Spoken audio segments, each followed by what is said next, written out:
des lynx. Le sujet lynx, où les animaux pèsent 25 à 30 kg. On va passer au calibre au-dessus, des animaux qui font jusqu'à 250 kg. Avant de rentrer dans le vif du sujet, je voudrais quand même dire un mot, parce que je sais que vous êtes en phase sur le cerf, hein, bien sûr, en phase de colonisation d'un territoire. Donc ça veut dire que le cerf commence seulement d'arriver ici, ou est présent un peu. Alors je veux simplement vous dire la différence entre en phase de colonisation d'un territoire, et comme chez nous, sur le nord Haute-Saône, on a des cervidés depuis plus de 70 ans. Je sais qu'il se crée en France depuis toujours ce qu'on appelle le culte du trophée. C'est-à-dire, chasseurs se dépêchent de tuer un cerf pour avoir le trophée sur la cheminée. Et ça, c'est quelque chose que les chasseurs ont dans le sang, et puis qui ne peut pas s'empêcher. Mais si vous venez chasser dans le nord Haute-Saône aujourd'hui, vous verrez que le culte du trophée n'existe plus. Parce que quand vous avez tué pendant 70 ans, tous les ans, des cervidés, les trophées n'intéressent plus personne. À part si vous avez un 20-22 corps, mais sinon, ça n'intéresse personne. Par exemple, je vais vous dire un tout petit truc. Il n'y a pas très longtemps, un accident avec un camion.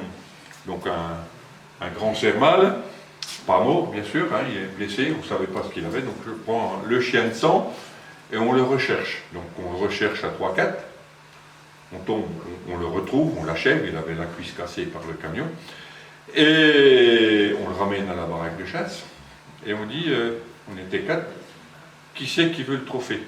Un beau trophée. Personne. Personne.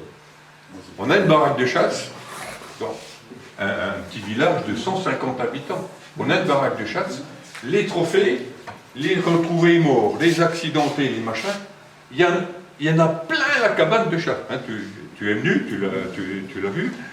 Et donc le culte du trophée chez nous, alors ça c'est la première chose. Mais au bout de 70 ans qu'on a des cerfs, on avait des vieux chasseurs qui ont commencé, eux, de chasser dans les années 1950, et que les chasseurs sont morts dans les années 2000, ou 2010, ou 2020. Qu'est-ce qui se passe après la mort d'un chasseur? Il y a des trophées aussi plein à la maison. Vous faites les vides-greniers chez nous. Vous avez des trophées de 16 corps, 18 corps, 14 corps, des trophées qui font des fois, qu'on a trouvé, qu'on a cotés, qui font 205 points. Vous voyez vous connaissez la cotation des cervidés. Eh bien, vous allez dans un vide-grenier. Moi, j'ai un copain, parce que sa gamine faisait des études sur les empreintes d'animaux, sur les animaux, le chamois, le cerf, le machin, toutes les empreintes possibles, imaginables.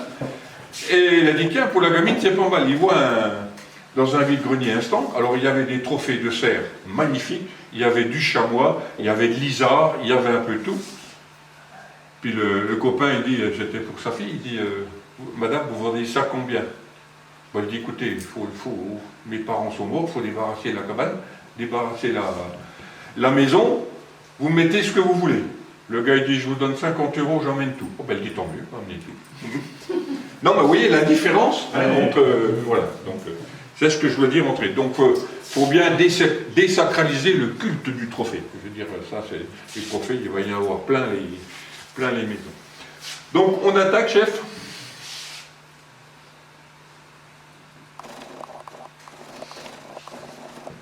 Alors déjà, vous mettre une belle image de cervidé en entrée, et un petit coup de texte si Paul veut bien y aller. Voilà. Donc le cerf, c'est vrai que c'est un animal mythique. Hein. Les grands cerfs dégagent une puissance incroyable. Donc vous voyez ce cerf, hein, la musculature, la puissance qu'il peut dégager. Et on rêve tous un jour de rencontrer un grand 20 corps, 22 corps, 24 corps. D'accord ? Donc la gestion des cervidés doit aller dans le sens d'obtenir de grands et vieux cerfs, quel que soit le trophée. Voilà. Alors, il y a aussi une chose que je me suis aperçu, et j'en suis, des fois il faut faire son mea culpa, hein, j'ai vu que notre ami sur le lynx le faisait, hein, c'est vrai que des fois on fait des trucs et on se plante, et je me suis aperçu que depuis 30 ans que je fais des conférences, on parlait toujours des cerfs mâles, toujours cerfs mâles, les petits, les grands, les moyens, les 12 corps, 14 corps, les trophées ci, les trophées ça. Mais on parle rarement des femelles. Et ça, je me suis aperçu que, je dis, mais mince, on ne parle jamais des femelles. Donc, dans ce PowerPoint, je vais parler des femelles. J'ai commencé cette année parce que je me suis aperçu que c'était complètement stupide. On ne parlait que des mâles, on ne parlait jamais des femelles. Et pourtant, l'importance des femelles, vous allez voir. Pour obtenir de grands cerfs à l'âge de 15 ans, nous commençons en fait par un stade très important, le stade faon. Vas-y. Le faon dispose d'un bagage génétique héréditaire qui lui vient pour moitié de son père et par moitié de sa mère. Bon, ça, j'invente rien. Suivant. Des biches chétives, par exemple orphelines, mettent bas des animaux chétifs. Un agriculteur vous dira qu'une Montbéliarde qui est chétive, elle ne mettra pas un animal qui est chétif. Suivant. Voilà. Alors, bien sûr, tu as vu le petit bombi? Il est beau. Donc, je vous mets quelques photos de biches et faons pour agrémenter le discours. Donc, le faon et la biche sont vraiment indissociables. Ils sont toujours dans le faon est toujours dans les pattes de sa mère. C'est vraiment... Ah oui, oui, oui. Suivant. Il fait des belles grimaces, le faon. T'as vu la grimace qu'il te fait, là? C'est toi qui l'as vu, là. Qu'est-ce qu'il fait, là, le faon?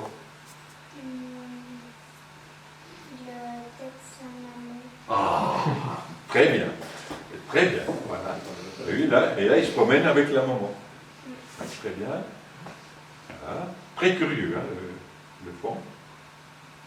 Voilà. Alors, voilà des faons qui sont âgés de 3 mois, et à partir du 3e mois, les petits points qu'il y a sur le pelage commencent à disparaître. À 4 mois, normalement, il n'y a plus de petits points sur le pelage. Suivant. Alors, voilà, au moment du brame, en tout début du brame, 1er septembre, vous voyez, on a encore quelques taches sur les fronts, donc on peut encore facilement les reconnaître. Alors, quelques données quand même. Voilà. Localement, les fronts, vous savez, ils naissent tous, presque tous en même temps, à la mi-mai. Alors, j'ai mis quelque chose au bout. 5 à 8 kilos d'après la littérature. Si vous consultez tous les livres qui peuvent exister, vous trouverez tous partout, ça, 5 à 8 kilos. Mais les gens se copient les uns sur les autres. Personne ne va vérifier. Donc nous, on a vérifié. D'accord? Et le poids d'un faon à la naissance n'est pas de 5 à 8 kilos. Il est de 5 à 18 kilos. Ça ne fait pas du tout la même chose. À savoir qu'une grosse biche qui fait 120-140 kilos va mettre bas un faon de plus de 12, et si vous avez des biches qui sont chétives, notamment parce qu'il y a eu beaucoup d'orphelins, vous aurez des petits faons. Mais il faut bien savoir que les grosses biches mettent bas des faons de plus de 10 kilos. Et ça, vous ne trouverez pas dans la littérature. Suivant. La période d'allaitement est assez courte, en moyenne 4 mois. Alors, jusqu'à mi-septembre, mi-novembre, sauf pour les biches qui ne seront pas prises au brame. Les biches qui ne seront pas prises au brame pendant la période de rue, soit parce qu'elles sont trop vieilles, soit parce qu'il y a un problème de maladie ou autre, elles vont continuer d'allaiter jusqu'à fin février. Suivant. Alors, c'était toutes les 2 heures au début, et ensuite 4-5 fois par jour, mais ce qui est important, c'est ce qui arrive. Le faon grossit d'1 kilo tous les 3 jours. 10 à 12 kilos par mois. Et c'est la moyenne. Quelquefois bien plus. Pour les animaux exceptionnels. À 6 mois, il est parfois difficile. Tu feras gaffe, il y a un petit lynx qui se promène. À 6 mois, il est parfois difficile de différencier les faons des bichettes ou des biches. Voilà. Alors, je vous montre une photo. Vous êtes chasseur. Qu'est-ce que vous voyez devant vous? Vous avez 3 animaux. Qu'est-ce que c'est? Alors, on peut dire, quand même, sans se tromper, que le premier, là, c'est sûr que c'est une biche. Ah, c'est une biche qui fait 100 kg, facile, donc là, on va se tromper. Mais derrière, qu'est-ce qu'on voit? D'habitude, il y a un trio, biche, bichette, donc la bichette qui aurait 1 an de moins, d'accord, et faon. Donc, là, c'est pareil, je dis ça, s'il y a des chasseurs dans la salle, tôt ou tard, on se fait tout savoir, d'accord? Tout simplement, ce monsieur-là, c'est le fond de la biche. D'accord? Et celui qu'au milieu, c'est le fond de la mère de celle-là. Que vous allez voir. Alors, je vais déjà vous montrer les deux fonds, vas-y.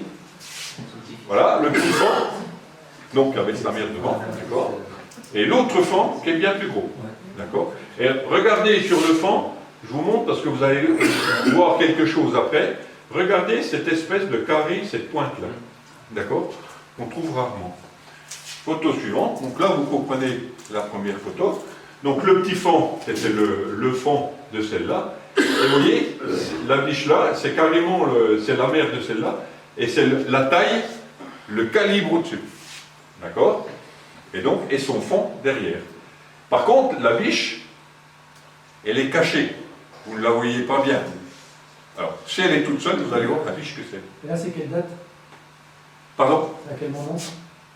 C'était au mois d'octobre. C'était juste après le bras, vas-y. Voilà la biche.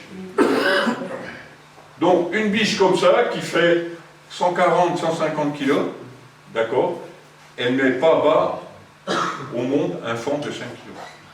On est d'accord? Donc, ce qui veut dire pour vous, chasseurs, si vous êtes en phase de colonisation d'un territoire, les biches de plus de 100 kg, il faut surtout les laisser sur pied. Pour vous donner un ordre de dimanche, chez nous, il s'est tué dans une commune d'à côté une biche de 148 kg. Alors je pense que c'est une grave erreur, parce qu'il y a beaucoup de biches qui font entre 50 et 70 kg. Ça, c'est des biches qu'il faut absolument préserver. D'accord? Vous voyez, c'est haut, hein, elle est belle, vous voyez la hauteur de la biche, la grandeur de la biche. Suivante. Voilà une autre biche qui est belle, toujours notre copain qui se promène. Alors, une biche met pas au monde un fond. Les naissances doubles sont vraiment très très rares. Moi ça fait 42 ans que je suis de cheptel, à part une biche ou deux qui mettent pas, enfin en 40 ans, hein, j'ai peut-être vu deux biches, trois biches peut-être, qui ont mis des naissances doubles, c'est tout. Hein. Donc photo suivante, voilà. Donc une biche avec deux bébés, des jumeaux. On voit que c'est vraiment des jumeaux. Donc là, on est à l'entrée de l'hiver, ils sont déjà pas mal. On les retrouvera tout à l'heure. Donc les là. Voilà. Donc les naissances doubles, c'est vraiment très, très, très rare. Suivant. À 6 mois, le fond devient R. Alors, le fond mâle, hein, bien sûr. Alors, qu'est-ce que ça veut dire, il devient R? Alors, c'est assez exceptionnel chez certains fonds mâles. Il leur pousse à 6 mois des velours, un peu comme le brocard. D'accord? Les velours tomberont au mois de mars-avril, et là pousseront les premiers mois qu'on appelle les dingues. Mais très peu de fonds mâles poussent des velours au 6e mois. Donc ça, c'est ce que je viens de dire. Alors ces velours peuvent atteindre 30 cm au mois de mars. Donc c'est la biche que vous avez vue avec les deux fonds tout à l'heure, là un peu plus tard en hiver. Ouais. Alors en fait, elle a deux fonds mâles. Vous autres, hein? Donc vous voyez les petits velours qui poussent. D'accord? Et sur celui-là, on ne voit peut-être pas bien sur la photo là, mais sur une autre photo, on les voit bien qui poussent les deux. Donc vous savez, les jumeaux, c'est toujours pareil. Il y a toujours un, que ce soit chez les êtres humains, hein, il y en a un qui bouffe dans la gamelle de l'autre, hein, toujours. Hein. Voilà, photo suivante. Vous voyez, là, on est au mois de décembre, la neige tombe, voilà, un fond mâle avec des velours. Voilà, voilà, on s'aperçoit juste là, ça pousse juste, pressé sur l'appareil au bon moment pour l'avoir, voilà. En voilà un autre, vous voyez les petites bossottes qui poussent. En voilà un autre dans la neige, hein, donc c'est pas le même, hein, bien sûr, hein, oui, celui-là il est un peu plus grand. Mais par contre, une simple petite question hein, pour nous qu'on est habitués à voir des cervidés. Si ce fond-là n'a pas les bossottes sur la tête, ben, moi je dirais que c'est une jeune biche, petite biche. Vous voyez la tête? Pas facile à reconnaître. Hein. On se ferait avoir. Hein. Suivant. Voilà un autre là, pareil. Hein. Celui-là il est bien grand, hein, bien gros. J'irais, on y mettrait des trucs de chamois. Il a plutôt le corps d'un chamois qu'on voit traditionnellement. Hein. Voilà, donc on voit bien le machin. Vas-y. Alors les animaux, les cerfs, c'est des animaux grégaires. Qu'est-ce que ça veut dire? Tout simplement qu'ils vivent en groupe, mais en groupe séparés. Donc les mâles d'un côté, les femelles de l'autre, comme à l'église, sauf en période de rue. Donc je ne sais pas si dans l'église il y a des périodes de rue. Les vieux cerfs de plus de 10-15 ans vivent en solitaire. Donc eux, ils ne réintègrent pas des bandes, des hardes de cerfs jeunes ou moyennement jeunes. Eux, ils sont carrément solitaires.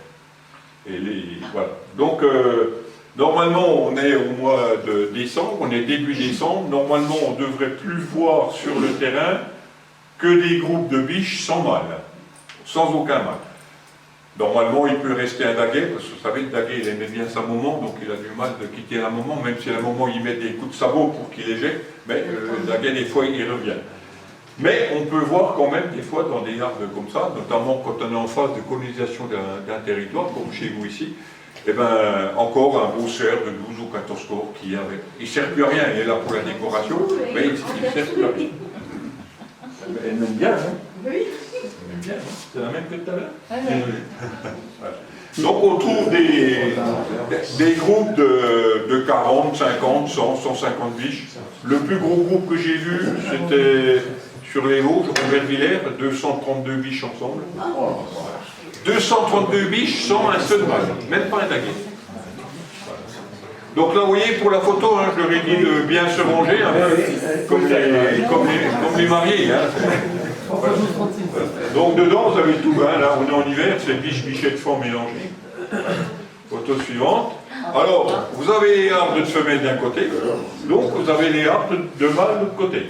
Alors les hardes de mâles, souvent c'est quand même moins nombreux. Hein. Souvent, quand on a des hardes de mâles de 35-40, c'est déjà bien, hein, quand même. Hein. C'est déjà bien. Voilà.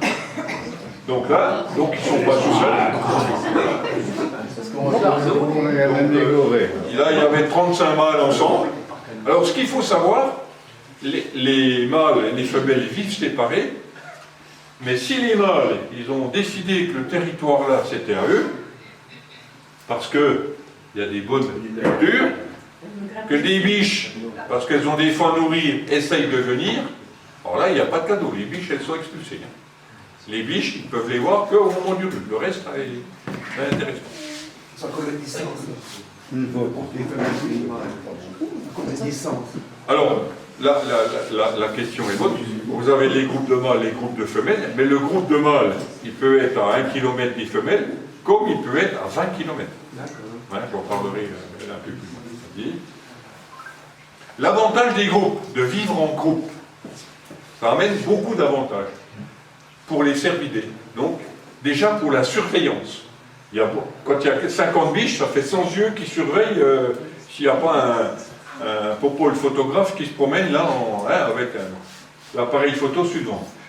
La tranquillité pour ruminer. Vous avez une qui fait le guet, toutes les biches qui se nourrissent, et puis quand elles ont fini de se nourrir, une partie se couche et rumine. La sérénité pour dormir un peu pendant que les autres surveillent. Et quelque chose d'assez méconnu, vous allez voir. Ah, il manque un bout de texte. Alors, c'était ça. Faire la nounou. Il y a des biches qui servent de nounou. On le verra tout à l'heure. Vas-y. Donc, l'avantage du groupe, casser la croûte tranquille pendant qu'il y a mamie qui surveille. Vous voyez, toutes les biches ont la tête baissée en train de casser la croûte. Alors, vous voyez les coloris, hein, au coucher du soleil en hiver, les robes. Hein. Alors, ce qui est un peu surprenant, c'est que vous avez là sûrement biche et faon. Vous avez pareil ici. Ceux-là, ils sont copains en pelage d'hiver. Hein.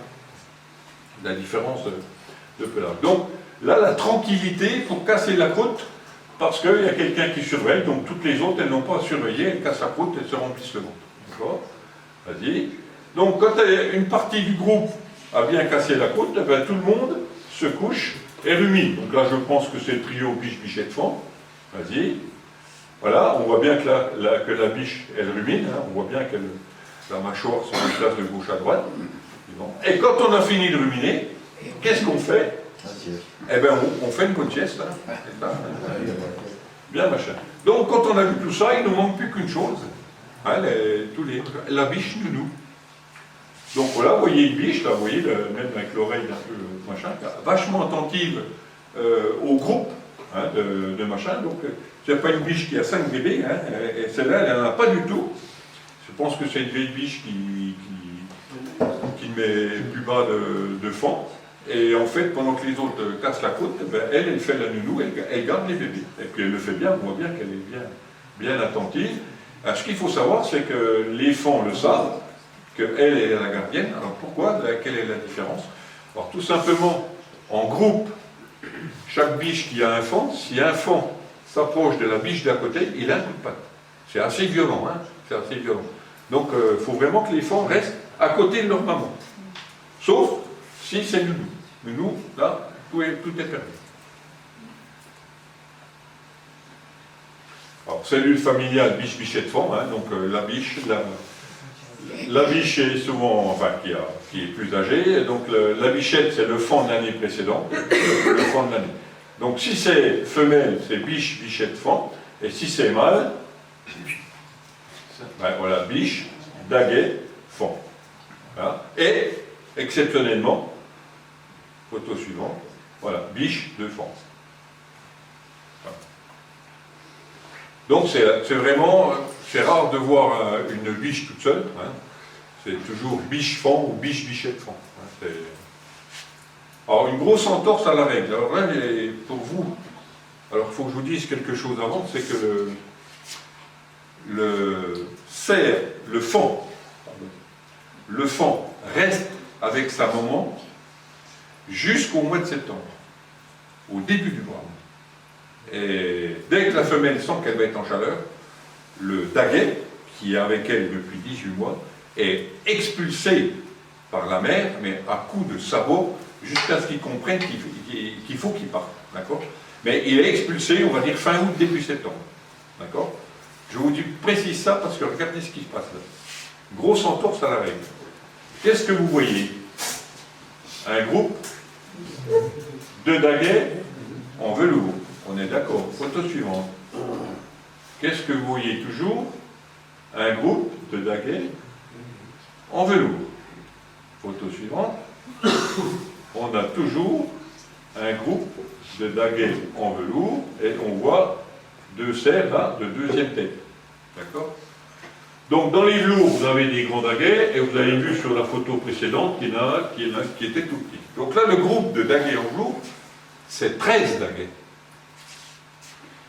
Une photo comme ça, normalement, dans la nature, elle est impossible à faire. Pourquoi? Le daguet en velours, au mois de juillet, au mois de juin, juillet, il doit être où? Il doit être avec sa maman. Alors là, pourquoi les 13 daguets sont ensemble? Ben, tout simplement parce que c'est 13 orphelins. C'est pas plus compliqué que ça. Et les orphelins en tant que fonds. Hein, parce que là, on est au mois de juin, juillet, donc c'est depuis le mois de décembre ou janvier qu'ils sont orphelins. Hein, à la chasse, on va dire, hein, c'est ça. Et ces daguets en velours, ils devraient être avec leur maman. Et là, ils ont eu la chance et l'intelligence de se regrouper. Mais alors, en plus, ce qui est étonnant, ils se sont regroupés par fond mâle et fond femelle. Parce que, normalement, on devrait trouver, s'il y a 13 mâles orphelins, 13 fonds mâles orphelins, c'est que de l'autre côté, il y a 13 femelles. Hein. Donc, hein, en gros, c'est ça, hein, ça. Donc, ça veut dire que les fonds mâles se sont regroupés entre eux pour survivre. Et puis, pour les aider à survivre, qu'est-ce qu'ils ont trouvé à l'époque, au mois de janvier? Ben, ils ont tombé sur des daguets. Alors, daguets, que je viens de vous dire, des daguets, au mois de septembre, ils sont expulsés par la maman. Et au moment du brave, ils sont expulsés par les grands mâles qui ne veulent pas qu'ils servent à la reproduction. Donc les daguets, ils sont rejetés. Donc qu'est-ce que font les daguets? Ben, ils font exactement comme les orphelins, ils errent dans la nature, à la recherche d'un copain ou d'un territoire ou d'une zone tranquille. D'accord? Et donc ils se sont mis ensemble. Bon, vous avez des daguets qui ne sont pas trop vilains quand même, hein, on voit des grandes dagues. Mais ils ont eu l'intelligence de se regrouper pour survivre. Mais par contre, normalement, au niveau gestion, Une photo comme ça ne peut pas exister. D'accord? Photo suivante. Vas-y. Alors, les hardes, qu'elles soient petites ou qu'elles soient grosses, les biches meneuses sont toujours des biches adultes connaissant parfaitement le territoire. En cas de disette alimentaire ou de danger, les biches meneuses connaissent parfaitement le territoire, elles savent tout de suite où aller. Protéger ces biches meneuses est un devoir. Voilà. Alors, les biches meneuses, c'est toujours des biches très expérimentées, et elles savent vraiment où elles vont, que ce soit en hiver, en cas de disette ou en cas de danger ou autre. À la chasse d'ailleurs, elles savent où passer entre les chasseurs, elles savent où passer derrière, elles savent où, comment s'amuser avec les chiens aussi. Voilà. La biche meuleuse, vous voyez, comme la prudence, quand on voit les pattes comme elles sont, hein, c'est toujours la prudence avant de démarrer. Voilà. Un petit groupe. Voilà. Vous voyez la taille des biches meneuses. Hein. Là, ce n'est pas des biches de 50 kg. Hein. D'accord. Voilà. Non. Alors, oui. Regardez la... Je vous ai mis la photo là, vous voyez, ça c'est un cerf de 2 ans et demi, hein. Donc il a même du ventre, hein, il se porte bien. Et qu'est-ce que vous voyez? Vous voyez que la biche, elle est aussi haute que le cerf mâle. Alors que normalement, le cerf mâle est beaucoup plus haut que la biche. Donc ça veut dire que là, vous avez des biches de 120-140 kg, voilà, qui ont presque la taille d'un cerf mâle. Suivant.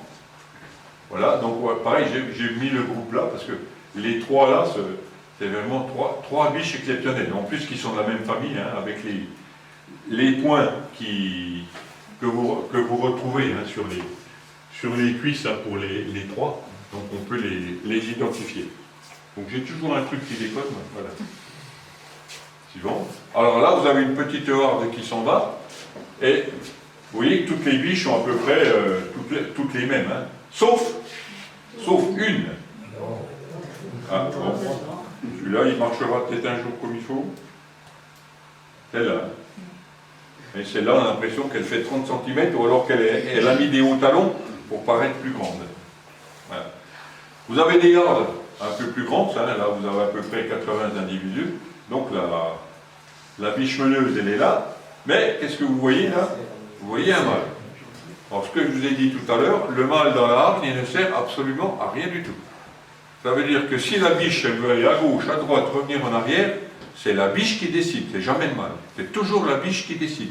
Et c'est toujours elle, s'il y a quoi que ce soit qui se passe, qui gagne face au mâle. Les biches sont très très autoritaires. Là, pareil, vous avez un groupe, vous avez encore un mâle qui se promène là-dedans. Hein, donc, on est au mois de décembre, un peu comme ici, je pense. Hein, ils traînent toujours des fois un mâle avec un groupe de 15-20 biches. Voilà.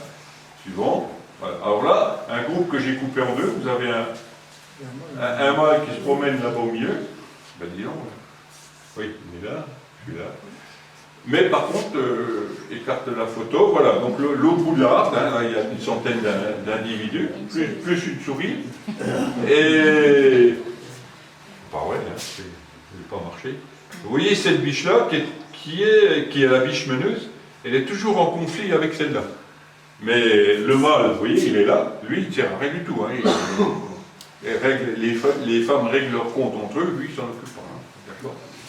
Suivant. Voilà, biche meneuse, hein, des grosses biches. Alors, pour conclure l'épisode fan-femelle, pour avoir de gros fans mâles ou femelles, il faut préserver les biches adultes. Alors ça, c'est quelque chose que les fédérations de chasse, par exemple, ne parlent pas. On parle souvent un peu de notre faute, hein, que des cerfs mâles. Mais préserver les biches, préserver les grosses biches. Il faut éviter de faire des orphelins. Alors, on sait tous comment il faut faire pour éviter des orphelins. On tire d'abord le fan, et puis la semaine d'après, on voit une biche toute seule, on tire la biche. Et non l'inverse. D'accord? Il faut éviter, bon, après il manque, pour avoir des biches exceptionnelles, il faut un biotope, il faut machin, donc ça tout le monde le sait. Suivant. Alors, vas-y. Alors, les fans, pour bien les reconnaître, il faut les tirer en début de saison de chasse, parce que quand on arrive au mois de décembre, Et vous voyez, les bovins ils sont couchés, ils mettent les oreilles, là vous avez 5 cerfs qui passent, et ben tout le monde se regarde passer, donc pas de souci. Suivant. Là vous avez un cheval qui casse la côte, donc il est tellement habitué au cerf qu'il ne va même pas lever la tête pour savoir qu'est-ce qui se passe. Vous voyez, un petit trou qui passe, là vous avez un cerf à côté d'un beau cheval. Voilà. Alors là, en plus, le cheval n'a pas bougé. Là, les biches, elles passent à 7 de front. Hein, parce qu'il y a une clôture, là, vous ne la voyez pas. Elles passent à 7 de front. Le cheval n'a même pas bougé. Voilà. Alors, une autre cohabitation, chevreuil-cerf. D'accord? Alors, la pâture, elle fait, où c'est que je suis là, elle fait 5 hectares. Donc, il y a de la place où mettre tout le monde. Dans un coin, il y avait une dizaine de cervidés. Ben, monsieur Chevreuil est venu. Vous voyez le daguet, là, qui vient... Qui regarde, dit tiens, c'est quoi le petit truc là qui passe devant moi? Hein, mais calmement, hein, voilà. Donc hop, vous voyez, au fur et à mesure que le chevreuil il avance, le daguet tourne la terre mais ne bouge pas. Et finalement, le petit chevreuil, qu'est-ce qu'il va faire? Ben là, il y a un groupe de biches, ben, il va casser la croûte avec ça. Voilà, donc vous voyez que la cohabitation, il n'y a pas de poursuite, il n'y a pas de coup de sabot, il n'y a pas de... machin. Donc la cohabitation, il n'y a pas de bien. Excusez-moi, alors la rumeur qui dit qu'il y a trop de cervidés, ça dérange le chevreuil, ça dérange ceci, ça dérange cela. Alors, il peut y avoir, ce que tu dis, des dérangements. Mais en fait, que des rangements. Parce que le cerf, quand il y a une arbre de 50 qui passe dans un buisson où il y a 3 chevreuils qui étaient calés, ça s'appelle du dérangement. Mais sinon, au niveau nourriture, ils ne mangent pas du tout la même chose.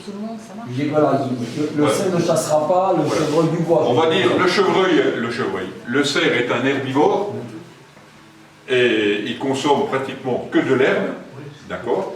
Et comme on a dit tout à l'heure, l'être humain a repoussé le cerf en forêt, donc il est obligé d'être un peu nocturne maintenant, hein, voire totalement nocturne dans certains endroits, parce qu'avant vous aviez la forêt, vous aviez la plaine agricole, mais dans la plaine agricole, vous aviez des haies, vous aviez des bosquets, vous aviez tout ça. On a supprimé dans une grande partie du territoire les haies et les bosquets, donc on n'a plus que la forêt, les prés. Donc le cerf est obligé d'être nocturne. Bonjour, toi. Et je ne sais plus que tu disais, oui, comment? Donc le cerf est totalement herbivore, plus fructivore, parce qu'il mange énormément de fruits. Alors les fruits, ça peut être les pommes, ça peut être les glands, ça peut être les fèves, ça peut être pas mal de choses. Et le chevreuil, on va dire, c'est plutôt un fin gourmet. Il va manger que des bonnes herbes, non, mais surtout du ligneux qui est tendre. Vous savez, les pousses de l'année, au printemps, vous savez, qui sont bien tendres avec les feuilles. C'est surtout il mange vraiment délicatement. Vous voyez, la tranquillité soit du chevreuil, soit du bovin, voilà. Alors, une autre cohabitation, alors là, ça vous intéresse, je suppose. On dit, si on a les cerfs qui arrivent chez nous, on n'a plus de cochons, on n'a plus de sangliers. Eh bien, vous voyez, on a une belle petite troupe là, de sangliers. Regardez la photo suivante, on l'a déjà un peu aperçu tout à l'heure. Vous avez les sangliers qui sont là. Est-ce que vous avez un seul cerf qui tourne la tête pour aller dire, tiens, les sangliers, qu'est-ce que vous faites là? Non, pas du tout. Photo suivante. Ah, il y en avait qu'une? Oui. Ah bon, il y en avait deux. Bon, tant pis. Non, il n'y a qu'une, bon, tant pis. Voilà. Alors, vous savez que le cerf perd ses bois, on va dire fin janvier, début février, et les bois, ils mettent un certain temps à repousser, jusque vers la dernière semaine de juillet. D'accord? Donc, à ce moment-là, on dit que les cerfs sont en velours.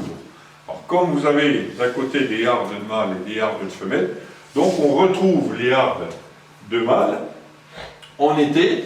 Donc là, on doit être pas loin de fin juillet, parce que le trophée est totalement développé. Et vous voyez ces hardes de cerf en velours. Hein, c'est magnifique hein, quand on voit des hardes de cerf comme ça en velours. Photo suivante. Alors, je l'ai mis la photo là, tout simplement, parce qu'il y a un dicton qui est vrai. Pour le cerf, mi-mai, mi-tête. C'est-à-dire, à mi-mai, il a développé la moitié de sa tête. Là, on voit bien qu'il en manque quand même un gros morceau. Il en manque encore la moitié. Photo suivante, vous voyez, il y a deux cerfs, là, qui sont à peu près à mi-tête. Donc celui-là est peut-être un peu plus en avance parce qu'il commence à développer l'encombrure. Photo suivante.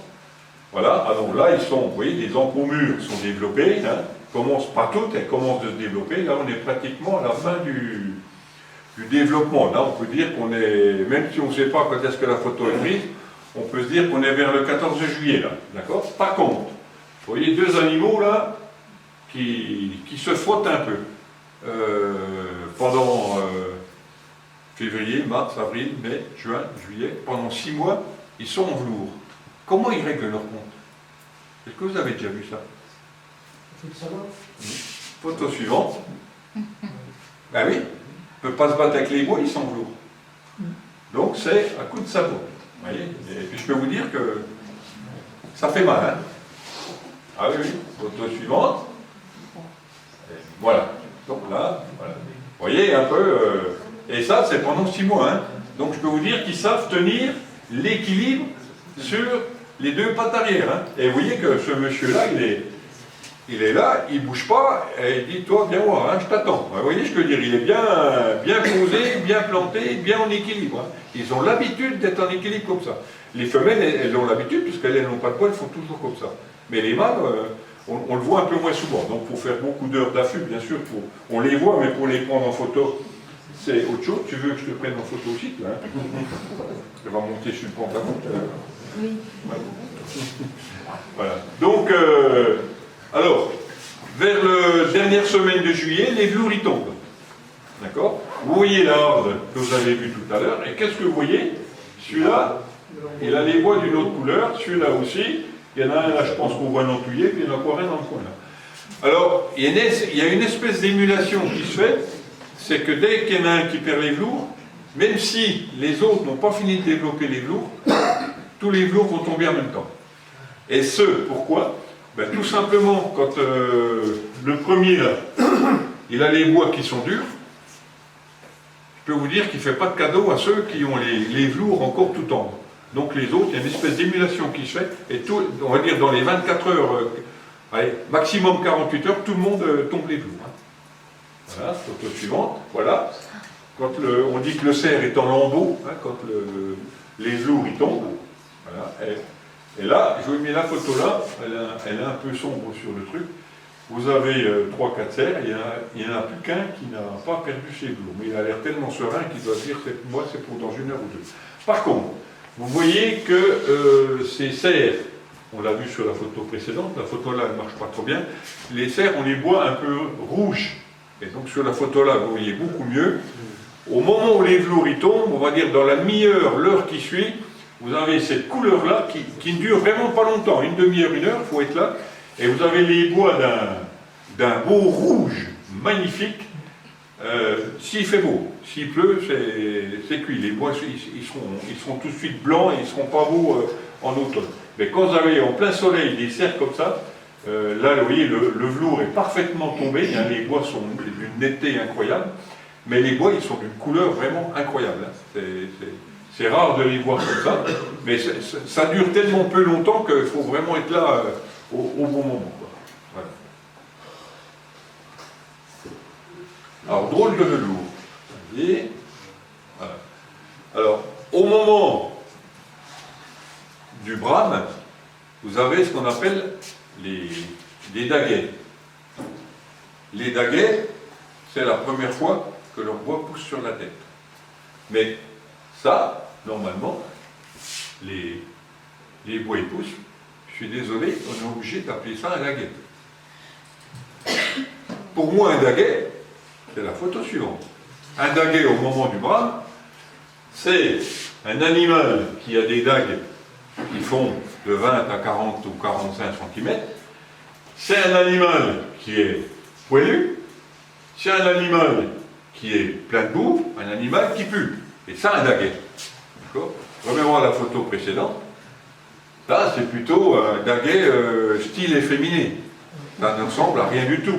Regardez le cou, regardez la tête, vous enlevez les velours, c'est une biche. Bah, parfois, des fois, dans la nature, vous avez des drôles de bestioles. Suivante, voilà. Et vous avez encore un autre, là, efféminé, c'est pas le même. Hein. Celui-là, il a des dagues un peu plus longues, mais pareil, vous voyez, il n'y a pas de force du cou, il n'y a pas... En plus, le daguet commence à avoir un cou un peu, je ne vais pas dire de gros, mais qui commence à forcir et qu'on le déconnecte facilement d'une biche parce que le cou est 2 fois plus gros qu'une biche. Mais celui-là, il garde le cou comme une biche. Un peu comme celle d'à côté, hein, qui est sûrement peut-être sa maman. Voilà. Vous voyez, la finesse du cou pour un daguet, c'est. J'appelle ça des daguets un peu efféminés. Enfin, ils ont le droit de vivre, hein, comme tout. Alors, une petite particularité, cette année, vous avez des daguets au moment du brame qui font leurs 120 kg, mais qui ont des velours comme ça de 15-20 cm. Donc ça, c'est pas du tout normal. Et en fait, on a trouvé la raison. Si vous reculez de 2 brames, qu'est-ce qui s'est passé au brame il y a 2 ans? Il y avait une énorme glandée. Les cerfs, ils ont bramé au mois de septembre, comme d'habitude. Fin septembre, ils ont arrêté. Et ils ont démarré le 1er novembre, jusqu'à Noël. Et alors pourquoi? Parce que le fait de consommer énormément de glands met les animaux en chaleur, les femelles en chaleur. Et notamment les petites bichettes qui n'étaient pas aptes à être couvertes au mois de septembre, elles ont été aptes à être couvertes au mois de décembre. Et au mois de novembre-décembre, on a eu un brame qui était plus beau qu'au mois de septembre. Voilà. Donc ces daguets-là, qui ont été conçus, on va dire, au mois de novembre-décembre, au lieu de naître le 15 mai, ben, ils sont nés le 15 juin, ou le 20 juin, ou le 30 juin. Donc ils sont nés 1 mois et demi en retard. Donc ça veut dire que les velours, hein, parce que dans la génétique, hein, c'est ça, les velours, ben oui, dans 1 mois et demi après, les velours, les bois du daguet, ils seront magnifiques. Voilà. Ben, un décalage qu'il aura toute sa vie. C'est parce que les biches, c'est à partir de 60 kg, c'est ça, qu'elles peuvent être... Voilà. Alors, ce que j'ai pas dit, c'est que pour être fécond d'une femelle, c'est pas un âge, c'est le poids. Une biche, elle ne fait pas 55 kg, elle ne sera pas couverte parce qu'elle ne rentrera jamais en chaleur. Vous allez par exemple dans les Vosges, au col du Donon, des biches pour atteindre 55 kg pour être couvertes, il faut 3-4 ans. D'accord? Bon, ici, c'est souvent celles qui n'atteignent pas le poids de 55 kg au mois de septembre lors du brame, c'est souvent des biches orphelines. Vous voyez ce que je veux dire? Sinon, chez nous, les bichons, il y a tellement un biotope que les bichons gros, c'est tout. Ouais. On a parlé de domaine vital pour le lynx tout à l'heure. Donc on va parler, pas fait exprès, hein, les PowerPoint. Domaine vital varie selon la saison, le sexe, le milieu, biche ou pauvre, la mise pas la tranquillité. Domaine vital d'une biche, 1000-1500. Domaine vital d'un cerf, 4 à 7000. Alors, s'il y a des chasseurs dans la salle, on vous demande souvent en fin d'année de faire votre demande de plan de chasse. Et vous dites, je veux bien moi lire les fiches. Chez moi, dans ma petite chasse de 200 hectares, j'ai 30 biches, j'ai 15 mâles. Et vous prenez la CCA d'à côté, j'ai 30 biches, j'ai 15 mâles, j'ai 30 biches. Vous faites le tour de 3 ACCA, elles ont 100 biches et 45 mâles. Mais en fait, c'est les mêmes qui se promènent sur le territoire. Hein? Donc la gestion du cerf ne peut pas se faire à l'échelon d'une ACCA, mais à l'échelon d'un massif forestier. Le brame, nous y voilà. Alors, 2 chiffres à retenir. 20% des cerfs couvrent 80% des femelles. Ça, c'est vraiment le chiffre à retenir. Peu de mâles fécondent plus de 5 femelles au cours de la saison de reproduction. Donc là, je vais faire un petit arrêt 30 secondes. Ça, vous ne le voyez pas souvent. Et pourquoi? Parce que les gens ne réfléchissent pas trop. Pourquoi que 5 femelles? Vous avez un beau mâle qui fait 20-22 corps, qui a 12 ans, il peut couvrir 15-20 femelles. Eh bien non. Pourquoi il ne peut pas? Le mâle, il va d'abord chercher les grands mâles. Ils vont chercher une biche, pas n'importe quelle biche, sur le massif, c'est tout. Une biche en chaleur. D'accord? Donc, il lui faut déjà bien une journée pour faire le tour du massif, même s'il y a 50 ou 80 biches, on peut en trouver une en chaleur. Une en chaleur, il va peut-être en trouver une, mais qui est déjà prise. Donc il ira peut-être en chercher une un peu plus loin, parce que s'il voit que le copain est un peu plus fort que lui, il va vite, au début du brame notamment, aller un peu plus loin. Donc il met déjà au moins une journée à trouver une niche. La deuxième chose, quand il a trouvé la niche, ils vont s'isoler dans un coin, et là, qu'est-ce que va faire le cerf? Le cerf, il va bramer pendant une journée pour déclencher l'ovulation chez la femelle. S'il n'y a pas le cri du cerf, il n'y a pas d'ovulation chez la femelle, donc il n'y aura pas d'accouplement. Donc là, on est déjà à 2 jours. Et quand la femelle rentre définitivement en chaleur, il va rester, on va dire, les chaleurs de la femelle, c'est 24-36 heures. Donc oui, c'est très court. Il va encore rester une journée et demie avec la femelle. Et là, il va couvrir la femelle, on va dire, plusieurs dizaines de fois. Donc là, on est déjà à 3 jours et demi. Mais le monsieur, pendant les 3 jours et demi là, il n'a pas dormi. Il ne s'est pas reposé. À la fin des 3 jours et demi, c'est une longue humaine. Qu'est-ce qu'il fait? Au lever du jour, il rentre dans un coin qu'il connaît, qui est tranquille, et là, il doit roupiller une journée. Donc on est à 5 jours. Et le brame, ça dure 20-25 jours. Donc ils ne peuvent pas couvrir plus de 5 semaines. Parce qu'après, rebelote. Il va se réveiller, il va dormir 12 heures, il va se réveiller, il va se lever, et puis il va falloir qu'il en trouve une, et puis qu'il n'a pas de concurrent, etc. etc. Donc vous voyez que même un grand mâle, comme on dit, on pense qu'il est, oh ben, lui il peut couvrir qu'un biche, il fait 240 kg, il est toujours là. Voilà, vas-y. Tu me dis hein, si j'oublie quelque chose. Alors, au brame, hein, c'est ces grands cerfs là qui donnent la voix, hein, c'est vraiment eux qui donnent, les vieux cerfs ont une voix très très grave, et c'est eux qui donnent le là, hein, c'est les machins, et c'est vraiment l'allure caractéristique hein, d'un grand cerf au brame. Et puis aussi, ces grands cerfs là, ils sont très peu souvent fortement excités, ils sont très calmes, très paisibles. À la différence des petits jeunes qui sont un peu rentre-dedans et puis qui voudraient tout de suite trouver une femelle, etc. Voilà, on trouve beaucoup. Alors ça, on appelle ça des cerfs satellites. Hein. Donc c'est ces petits cerfs là qui sont autour du monsieur qui a la femelle en chaleur, qui voudraient bien y piquer, mais là ils sont un peu trop jeunes. Donc ils font beaucoup de ramage autour. Photo suivante, vous voyez, voilà, l'allure d'un petit cerf qui pique, un jeune cerf qui voudrait rentrer dans la cour des grands, mais qui est encore un peu trop petit. Voilà, oui. C'est la position, hein, vous connaissez tout ça.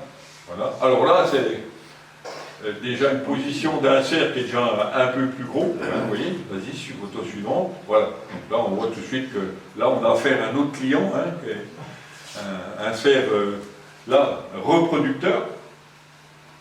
Vous voyez un peu hein, c'est ce qu'on voit au moment du brame. Hein.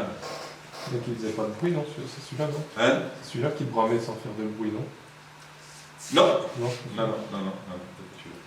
Alors, quelquefois, au brame, vous voyez des cerfs, hein. Alors, des pertes de mémoire, l'autre jour, je n'ai pas retrouvé le nom, là il est retrouvé. Donc, donc, un petit cerf qui accompagne un grand cerf, ils sont toujours ensemble, ils vont passer leur vie ensemble, ça s'appelle un écuyer. Donc, ils arrivent ensemble, et ils partent ensemble. Alors, ils partent ensemble, ça peut être 5 km, ça peut être 25 km. Hein. Mais ils sont toujours ensemble. Et quand il y a un moment de danger, le gros cerf, il met un coup de bois à l'autre pour dire, ben, tu passes devant, hein, je te laisse la priorité. Donc ça, s'il y a un chasseur qui tire, c'est le premier qui tire, et le deuxième, il est sauvé. Hein. Voilà. Mais les deux sont magnifiques, là. Je ne sais pas si vous voyez les trophées et tout. Hein. Donc un peu, vous voyez les magnifiques trophées quand même hein, de cerf. Photo suivante, donc un peu la photo de famille, hein, vous avez biche, bichette, fan. Alors là, aussi, dire un petit mot, vous avez des cerfs, c'est un peu comme les êtres humains, vous avez des cerfs qui sont babacool, puis vous avez des cerfs qui ne sont pas gentils du tout. Alors tout simplement, vous avez des cerfs qui vont accepter la bichette puis le fan, et vous avez des cerfs que dès qu'ils voient un fan approcher au moment du brame, ben, il expulse. Et puis le cerf, ben, le petit fan, qu'est-ce qu'il fait? Ben, il revient près de sa maman, il revient une deuxième fois, il revient une troisième fois. Et si le fan il ne comprend pas, la quatrième fois, il est percé. Hein. On en trouve nous, sur les places de brame, des fans incroyables. Hein. Donc là, il y a aussi, c'est la concurrence animale. Il n'y a pas vraiment de cadeau. Mais, au niveau caractère, on ne peut pas dire que le cerf c'est comme ça, c'est comme les êtres humains, autant qu'il y a d'êtres humains, il y a de caractère, ben les cervidés c'est pareil. Il faut toujours se méfier des gens qui affirment des choses. Hein, il faut toujours rester prudent. Donc ça, c'est ce qu'on voit souvent au brame, hein. Donc les souilles, hein. Voilà. Donc ils aiment bien se rouler dedans. Hein. Donc dans le mélange, là, hein, vous avez de l'eau, vous avez de l'argile, de la boue, et surtout vous avez de l'urine et du sperme. C'est ce qui fait la belle odeur du cerf. Voilà. Alors, un truc tout con, si un jour je viens chez vous, en une seule photo, je peux vous dire si votre cheptel est bien géré ou pas. En une seule photo, vous allez voir. S'il y a assez de grands mâles, les hardes de biche, qui sont de 15, 20, 30 ou 40, elles doivent exploser, et chaque grand cerf prend une biche ou deux maximum. D'accord? Vas-y. Si en plein brame, j'ai dit, hein, vous voyez un cerf avec 10-15 biches, vous avez tout faux. Ça veut dire qu'il n'y a absolument aucune concurrence entre les mâles et puis qu'il n'y a pas de mâles. D'accord? Photo. Une seule photo pour vous dire que votre cheptel est mal géré. Là, vous avez, je ne sais pas quoi, on va dire une douzaine de biches, et vous avez au brame le cerf reproducteur, là au milieu. Vous avez vu l'épaisseur du cerf reproducteur. Un petit gringolet qui pèse 40 kg et qui va couvrir 15 biches. Et un jeune, hein, en plus, un jeune. Non, un cerf qui couvre les biches, c'est un cerf de 10-14 ans, et puis qui fait pas 40 kilos, qui fait 170 ou 200. D'accord? Là, vous connaissez aussi qu'on est en plein brame, hein, vous avez l'image sous les yeux, vous avez une dizaine de bichettes fans, et qu'est-ce qu'on voit qui va peut-être couvrir les bichettes fans? Bon, un cerf de 3-4 ans. Ben ça, c'est au niveau gestion, vous mettez la clé sous la porte, et puis vous partez. Là, c'est tout faux. Un cerf qui va couvrir les biches, il faut que ça soit un grand cerf. Et puis, il faut qu'il y ait de la concurrence entre les mâles. Si vous avez un cerf de 3-4 ans qui a une harde de 15 biches, ça veut dire qu'il n'y a pas d'autre mâle. C'est pas possible autrement.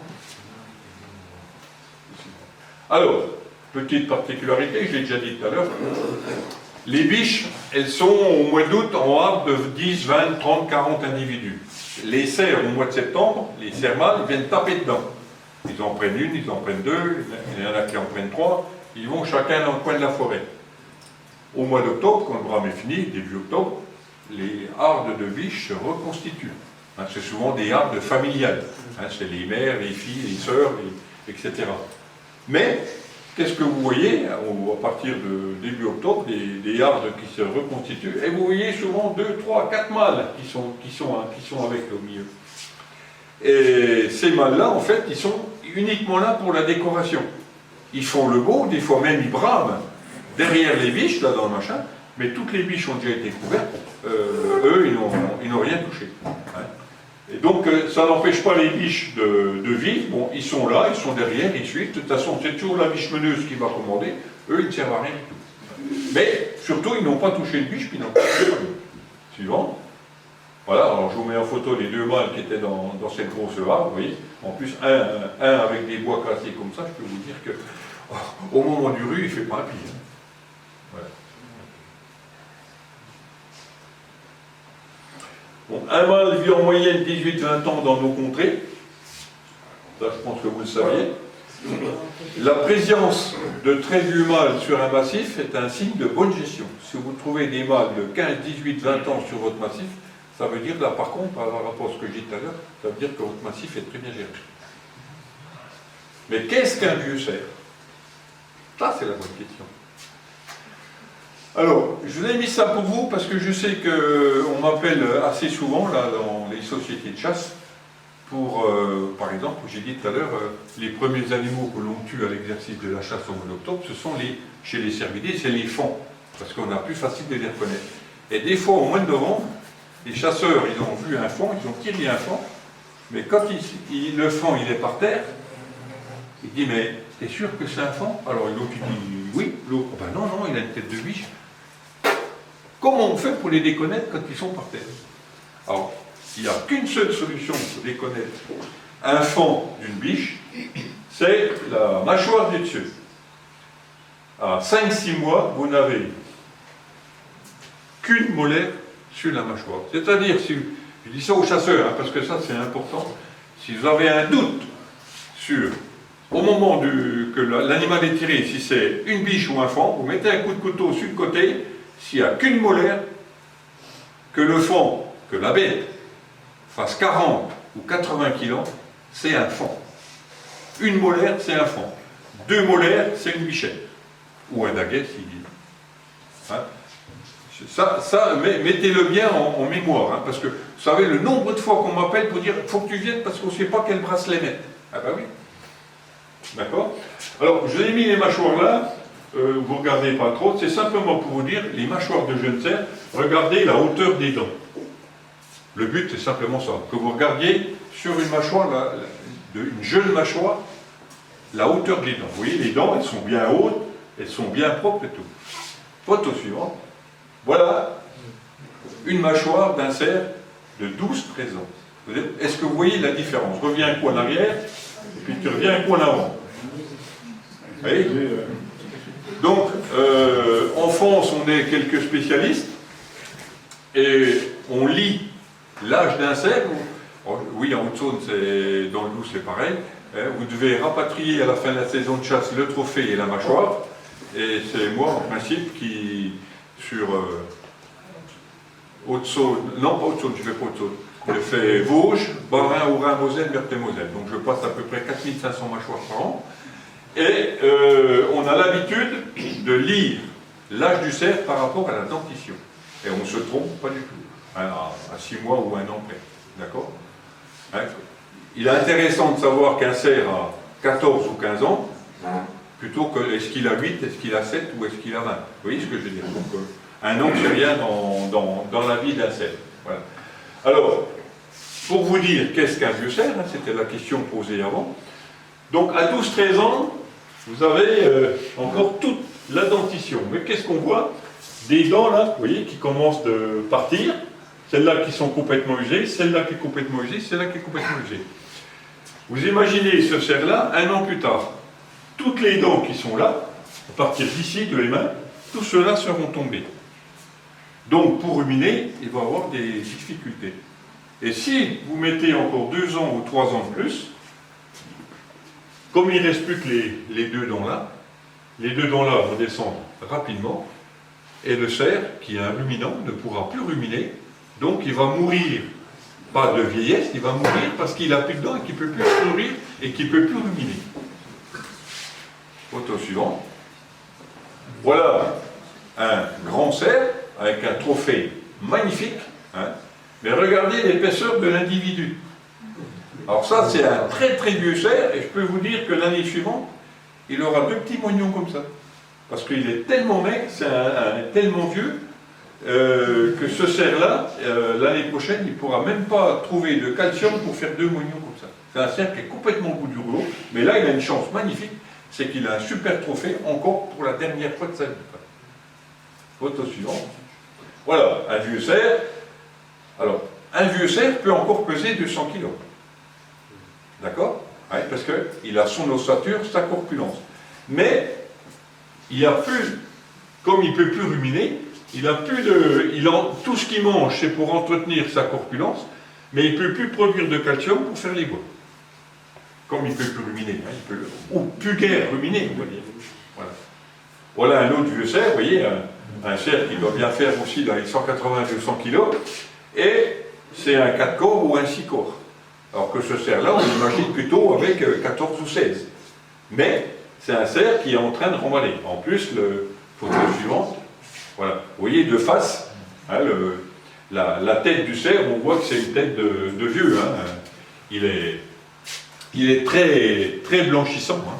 Très, enfin, plus blanchissant aussi. Hein. Ouais. Ouais.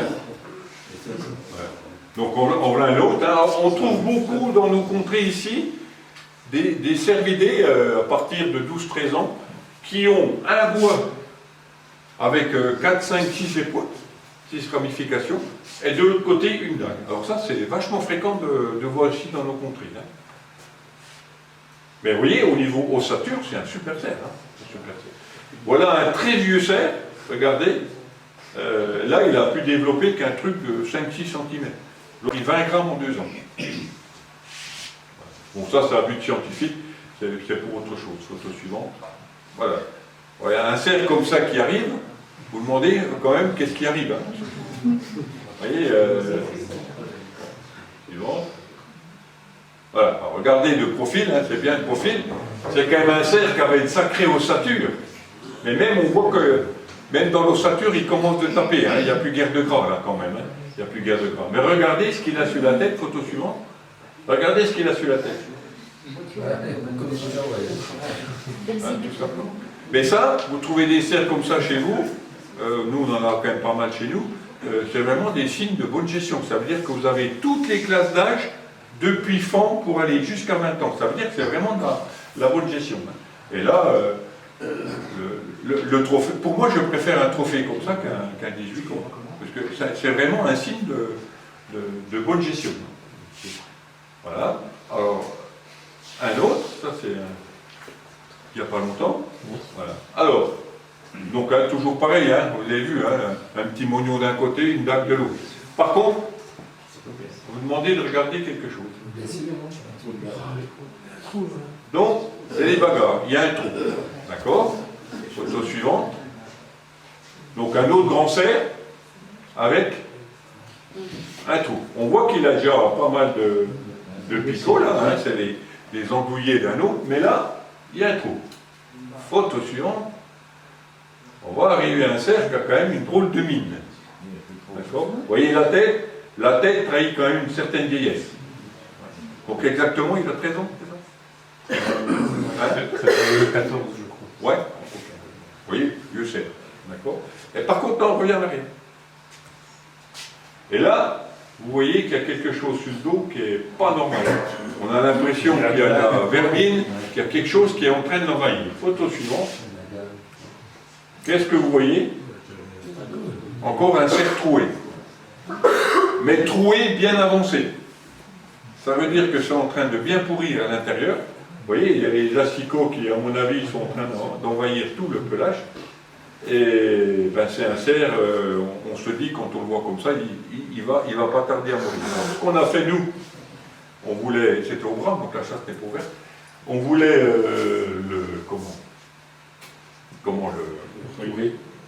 le prélever et surtout l'achever, parce qu'il doit être dans des souffrances atroces. Et donc, le lendemain qu'on l'a vu, on y est allé au chien de sang. Mais le chien de sang, normalement, on n'est pas fait pour ça. D'accord ? Et entre le soir, 19h, et le matin, 7h, il avait fait 100 mètres, même pas. Donc on a dit, on va le retrouver. On est venu avec le chien, on l'a traqué à 3, on n'a pas pu le retrouver. Et on ne l'a pas revu sur pied. Bon, vu l'état où il était, j'ai dit à Paul, j'ai dit, écoute Paul, laisse tomber, on ne le trouvera pas. Voilà, ok. Donc ce qu'on a fait, on a attendu 15 jours, 2 semaines, puis un vendredi après-midi, il y avait un beau soleil avec un petit vent. J'ai dit Paul, on ne savait pas trop ce qu'on allait faire, j'ai dit Paul, je sais ce qu'on va faire. On va aller voir notre cerf. Parce qu'au bout de 15 jours, vu l'état où il était, il doit être complètement décomposé. Et en fait, il était dans un buisson à 100 mètres de là, et on était passé les trois à côté, nous deux plus ce chien de sang, et on ne l'avait pas identifié. Donc on l'a retrouvé. Alors je m'excuse pour l'image, hein, mais bon, voilà. Donc le trou c'était ça, hein, bien sûr. Hein, c'était, voilà, donc on l'a retrouvé, il était souvent il a dû mourir dans des souffrances atroces, mais on n'a pas pu lâcher, on n'a pas pu intervenir. C'est un peu dommage là-dessus. Voilà. Celui-là, ce qui était sympa, c'est l'andouillet aussi sur le crâne. Ouais. Alors celui-là, il a une particularité, c'est que vous avez un bois qui est sur le pivot, et vous avez un andouillet qui est carrément dans l'os du crâne. D'où l'avantage d'avoir du carnassier, il y aurait du loup, un truc comme ça, il aurait été prélevé naturellement. Ah oui, tout à fait, on est d'accord là-dessus, Alors, pour changer d'image qui n'était pas trop appétissante, on va dire, on va changer d'image. Je vous ai mis la photo là de 2 fans de chevreuil, regardez celui-ci, qui commence, il est moitié albinos. Et puis, pendant qu'on est au cerf, comment? J'ai perdu ton prénom? Stéphane. Stéphane en a parlé tout à l'heure, regardez, photo suivante. Quand on est au brame du cerf, des fois on voit vraiment ce magnifique animal, qui n'est pas un lynx, hein. Magnifique chat sauvage, hein, donc voilà. Dommage qu'on aurait la même air avec l'accent alsacien, là, ça serait pas mal. Pas mal, voilà. Hein, voilà bon, c'est pas un gros, hein, il est pas... mais il est beau. Bel animal, les yeux. Hein. Ouais, j'aime bien quand on est au cerf, on voit bien sûr d'autres bestiaux, d'accord. En classification, donc jeune cerf 1 à 3 ans, subadulte 4-8 ans, cerf adulte 9-12 et vieux cerf 12 ans. Voilà. Alors j'ai mis la photo là, tout simplement pour vous dire qu'au fur et à mesure que le cerf, depuis fan, grandit, jusqu'à l'âge de 7 ans et demi, la grande partie du calcium va dans les os pour développer le cerf. Et c'est seulement vers l'âge de 7 ans que le cerf commence vraiment de développer son trophée, parce qu'il a fini de développer son squelette. Donc, vous avez 2 ans et demi, 4 ans et demi et 7 ans et demi, vous voyez l'évolution d'un trophée de cerf en général, hein, qu'il soit beau, qu'il soit 8 corps, 14 corps ou 16 corps, mais l'évolution c'est ça. Hein, au début, bien sûr, les bois sont fins et peu ramifiés, après ils sont un peu plus ramifiés, un peu plus gros, et bien sûr, quand ils sont adultes, et puis on n'aura pu en mettre une devant avec un 20 corps ou un 22 corps qui aurait 12 ou 14 ans. Mais bon, c'est déjà pas mal de faire les trois là pour avoir le parallèle, le schéma dans la tête. Alors, on va déjà voir les jeunes cerfs, 1 à 3 ans, vas-y. Alors, on commence tout de suite par les daguets. Alors, simplement pour vous dire que au moment où les dagues poussent, vous avez les pivots qui sont développés.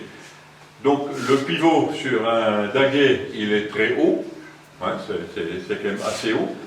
Et chaque fois que les bois vont tomber, tous les ans, ils emmènent un bout de ce pivot. Alors, tous les ans, ça descend. Et quand vous arrivez à la 10e année, il n'y a plus de pivot. Après, vous avez les bois qui sont insérés dans le crâne. Et la photo que je vous ai mise tout à l'heure à but scientifique, là, que je vous ai dit, en fait, je ne sais pas si vous avez vu, il y avait une fois que les pivots sont usés, donc c'est l'os du crâne qui s'en va. Et le cerf que je vous ai montré, là, sur la diapo, l'os du crâne qui partait tous les ans, c'était 7 cm et demi. Donc ça veut dire que le cerveau dessous, il est nu. Mais comme c'est au mois de janvier-février, il n'y a pas de mouche, il n'y a pas de moustique, donc il n'y a pas de ponte de bestiole là-dedans, et donc il s'en tire bien. Et ce qu'il faut savoir aussi, c'est qu'à ce moment-là, au moment où ils refont les velours, ça repousse très très vite. Il y a comme une poussée de sève qui fait qu'en l'espace de 8-10 jours, le trou il est bouché. Vous avez votre cerf que les bois ils tombent, un cerf normal, les bois ils tombent, vous voyez le même cerf 8 jours après, il a des trucs comme ça. Il y a une poussée derrière, comme une poussée de sève qui est énorme. Voilà, donc le daguet, tout le monde connaît, hein, c'est un animal de 18 mois. C'est la première fois qu'il porte des bois. Suivant. Voilà, là vous en avez 2. Ah, là vous en avez 3. Alors, non, reviens. Qu'est-ce qu'on voit là? On voit un daguet, quelle couleur les bois? Ben, ils ont exactement la même couleur que celui qui avait perdu ses velours tout à l'heure. Donc on l'avait vu la veille, hein, celui-là, il était en velours. Et là, vous voyez, les bois sont rouges. Donc ils viennent les perdre. D'accord? Donc vous avez, pour les chasseurs, 3 daguets. Vous avez un qui a le crâne bien fermé, parce que là, il n'y a pas beaucoup d'espace. Vous avez le deuxième qui est un peu plus ouvert. Et vous avez le troisième qui est très ouvert. Alors je peux vous dire, sur les trois animaux, si vous en avez un totalement protégé, c'est celui-là. Parce que celui-là va vous développer un trophée en largeur qui va être superbe. Par contre, celui qui a les machins comme ça serrés, le crâne est trop fermé et restera toujours serré. Donc si vous avez un daguet à prélever, prélevez déjà celui-là en premier, celui-là en deuxième, et celui-là laissez-le sur pied. Alors, je vous ai dit que début septembre, fin août, début septembre, les daguets sont expulsés par la mer. Manu militari. Attention, hein, il n'y a pas de cadeau, c'est à grands coups de sabot. D'accord? Mais, arrive le brame. Ils sont expulsés par les grands mâles, qui ne veulent pas les voir autour des places de brame, ni rien du tout. Donc, qu'est-ce que font ces animaux-là? Ils errent dans la nature. à la recherche d'un copain ou d'un nouveau territoire. D'accord? Alors, vous avez un daguet qui arrive, et là, vous voyez qu'il a le nez retroussé. Qu'est-ce qu'il a vu? Photo suivante. Il a tout simplement vu un autre daguet qui lui aussi a été mis à la porte comme tout le monde, et puis qui casse la croûte. Il fait semblant de ne pas le voir, mais il l'a bien vu. Photo suivante. Alors, on ne bouge pas. Qu'est-ce qui va se passer? Vous avez deux daguets qui se rencontrent, deux qui ont été mis à la porte. Qu'est-ce qui va se passer d'après vous? Est-ce qu'ils vont se battre? Il va y avoir une hiérarchie? Qu'est-ce qu'ils vont faire? Ils vont s'associer. Ils vont s'associer. Alors, quand on rencontre quelqu'un, qu'est-ce qu'on fait? On dit bonjour. Bonjour, vas-y. Ben, bisous. Et ben voilà. Voilà, donc ils font connaissance. Après, photo suivante. Alors, ils ne se battent surtout pas. Ils frottent délicatement la tête, mais vraiment délicatement, pour dire, ben voilà, on a fait connaissance, maintenant on fait un bout de chemin ensemble. Voilà, photo suivante. Voilà. Alors, daguet, donc l'année d'après, c'est 2 ans et demi, voilà, des jeunes cerfs de 2 ans et demi, donc c'est la dague un peu plus haute, mais ramifiée. On va passer assez vite, suivant. Voilà, des cerfs de 2 ans et demi, vous voyez, avec des bois qui sont courts, qui sont fins, peu ramifiés, qu'on connaît tous. Voilà. Donc là, on arrive peut-être à 2 ans et demi, 3 ans et demi. Voilà. Voilà, peu ramifiés, des bois très fins. Voilà. Donc des très jeunes cerfs, hein, tout le monde connaît ça. Voilà. On va voir la classification suivante. Les subadultes, 4-8 ans. Voilà.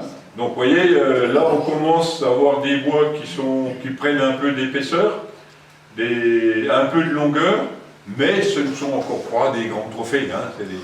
On voit que c'est des jeunes cerfs, en plus des jeunes cerfs qui sont très virulents, très vifs. Photo suivante, c'est le même. Regardez un peu les sauts qu'ils peuvent faire des fois quand ils ont peur, c'est incroyable. Et en plus là, c'est d'autant impressionnant. J'aurais dû vous mettre la photo suivante, parce que vous savez, là c'est un trou. Et la photo suivante, vous voyez juste les bois qui dépassent là. Mais ils font des sauts des fois incroyables.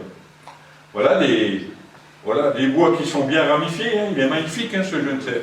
Mais c'est vachement fermé au-dessus. Mais ce cerf-là, il est jeune, hein. C'est vraiment des cerfs de 4 ans, voilà, des jeunes cerfs. Mais on voit que ça commence à ramifier, à prendre un peu de longueur, à prendre un peu d'épaisseur. Suivant. Voilà. Suivant. Voilà. La souris est toujours là. Voilà.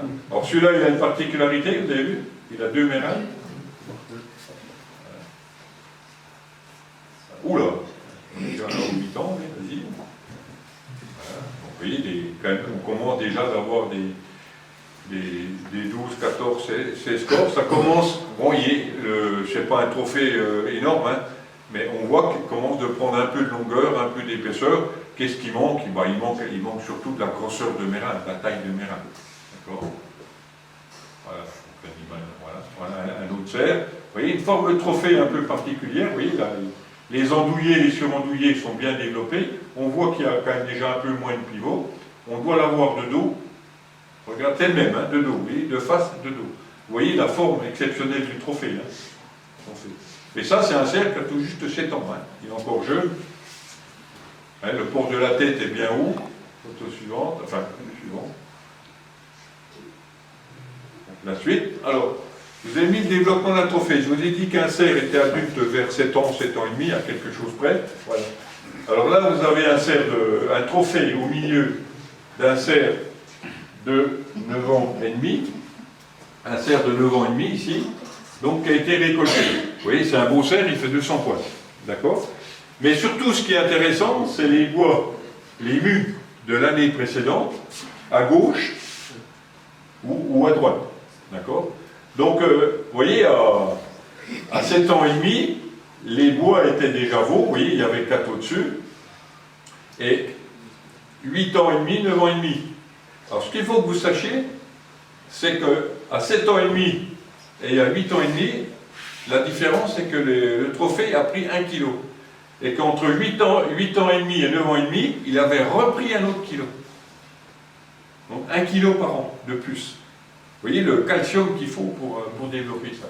Et vous voyez le développement d'une embouchure, là, Là, on voit ce que ça avait donné, vous voyez, l'année d'après et l'année d'après. Alors, si vous avez une année un peu de disette, ben, là, s'il y en a 4, ça peut redevenir 3. Et là, vous voyez que c'est bien le même trophée, parce qu'il y avait un défaut sur l'andouiller, et on le retrouve partout. Donc c'est intéressant des séries nulles comme ça. Et ce qu'il faut savoir, c'est qu'en vieillissant, les andouillés, surandouillés et chevillures ici, à partir de 7 ans, 8 ans, ça monte, ça se recoupe, 1 an de plus, ça se recoupe, après ça se recoupe encore plus. Donc la courbure peut vous faire dire que c'est déjà un cerf âgé ou pas. Sinon, voilà, là on arrive déjà dans les beaux cerfs. Hein. Donc vous voyez, des cerfs qui ont des... Cette fois-ci, la longueur est bonne, la ramification est bonne, et l'épaisseur des mérins est bonne. Voilà, les cerfs. Alors, quand on arrive, tu peux la mettre la précédente, quand on arrive vers des cerfs qui commencent de taper au bras, hein, de cogner, les cerfs ont rarement les oreilles intactes. Hein. Souvent, il manque des bouts d'oreilles, souvent, hein, parce que dans les bagarres, ça ne bricole pas. Vous voyez, des cerfs qui sont bien... Voilà. Alors, allure typique d'un cerf de 10 ans. Alors, c'est tout simple. Vous lui mettez un manche à balai sur le dos. Et si l'œil est en dessous du manche à balai, c'est qu'il a 10 ans. J'ai bien dit, un cerf qui se promène, qui n'a pas vu de photographe, ni de chasseur, ni rien du tout. Hein, qui passe comme ça, qui se promène tranquillement. Si l'œil, comme là, il est à peu près 20 cm en dessous de la ligne de dos, c'est typique d'un cerf de 10 ans. Et ça, je sais que c'est un cerf de 10 ans, parce que le con est allé se foutre dans un grillage 100 mètres plus loin, il s'est pendu tout seul, donc j'en ai profité pour garder la mâchoire, et qui nous permet toujours d'évoluer. Voilà. Le cerf, donc là, vous voyez, les énormes, la longueur des andouillés sur andouillés. Voilà. Donc là, voilà, on voit. Alors, dans ce cerf-là, il ne faut pas se tromper non plus, il y a autant de vieillesse que de fatigue. Peut-être plus de fatigue que de vieillesse, d'ailleurs, il y a les deux. Hein. Donc on le voit, là on est en fin de brame. Ouais, ils n'en peuvent plus. Hein. Ils n'en peuvent plus. Le suivant, voilà, un cerf un peu avec une grosse bajoue hein, sur le côté. Un coup. Et il est tellement gros, ce cerf, que son trophée paraît ridicule un peu. Alors que le trophée, je peux vous dire, il est superbe. Mais ça fait drôle de voir une grosse bête comme ça avec un trophée qui paraît petit. Il y a une diamant blanc. Alors, on a dit que le lynx n'attaquait pas les personnes humaines. Le cerf n'attaque pas non plus les personnes humaines. Même au brame, il y en a qui disent que c'est dangereux d'aller au brame, ça peut faire peur. Mais le cerf n'est pas dangereux. Sauf si le cerf est blessé. Si un cerf est blessé au bras que vous pointez au même moment, vous êtes sûr de passer un mauvais quart d'heure. Voilà. Sauf si un animal a blessé. Donc, alors celui-là, vous pouvez être sûr que... Vous voyez, et surtout si vous avez un cerf comme celui-là, qui vient vers vous, et vous voyez que vous allez y passer, surtout ne courez pas devant lui. D'accord? Vous vous couchez au sol, comme j'ai fait, et vous attendez que ça se passe. Donc là, j'avais de la chance, je me suis couché, il y avait des fois on gueule après les débardeurs en forêt qui ont fait des grosses ornières, mais moi je leur remercie les débardeurs, hein, parce que je me suis mis dans l'ornière et j'étais bien. Et puis avec mon pied photo, j'ai pu me débarrasser de l'animal. Alors j'ai été agressé pas souvent, 2 ou 3 fois en 40 ans, mais surtout ne pas fuir devant un animal qui vous poursuit parce qu'il est blessé. Il piétine pas. Hein? Il piétine pas.